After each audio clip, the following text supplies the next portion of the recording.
যুক্তরাষ্ট্রের মধ্যস্থতায় ইরান ইসরায়েলের মধ্যে যুদ্ধবিরতি হলেও বিরাজ করছে থমথমে পরিস্থিতি। এরই মধ্যে সম্প্রতি ইরানে আরও জোরালো শক্তিতে হামলার হুঁশিয়ারি দিয়েছেন ইসরায়েলের প্রতিরক্ষামন্ত্রী। এই অবস্থায় কোনো হামলা হলে কঠোরভাবে তা মোকাবেলায় নতুন করে প্রস্তুতির কথা জানিয়েছে ইরান। সোমবার এক প্রতিবেদনে এ তথ্য জানায় ইরানের সংবাদ সংস্থা মেহের নিউজ। সেখানে বলা হয়, যুদ্ধবিরতির মধ্যেই তুরস্ক ও মালয়েশিয়ার প্রতিরক্ষা মন্ত্রীর সাথে ফোনে কথা বলেন ইরানের প্রতিরক্ষা মন্ত্রী ব্রিগেডিয়ার জেনারেল আজিজ নাসিরজাদেহ।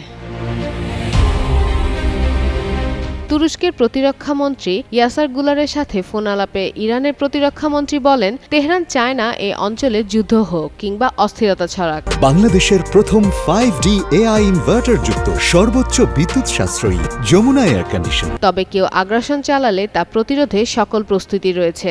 আরও শক্তিশালী ও ধ্বংসাত্মক হামলার মধ্য দিয়ে শত্রুদের জবাব দিতে সেনাবাহিনী প্রস্তুতি সম্পন্ন হয়েছে।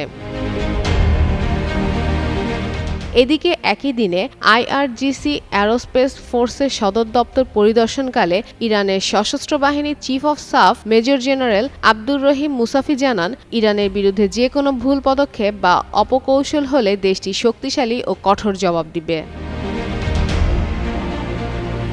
তিনি আরও বলেন, সশস্ত্র বাহিনী কঠোর পরিশ্রম করে নিরবিচ্ছিন্নভাবে অস্ত্র উৎপাদন ও প্রস্তুতি কাজে নিয়োজিত রয়েছে। কোনো আক্রমণের মুখে তাৎক্ষণিক প্রতিরোধ গড়ে তোলা হবে বলেও হুঁশিয়ারি দেন মুসাফি। ফাতেমা ফাতেজান, যুগান্তর নিউজ।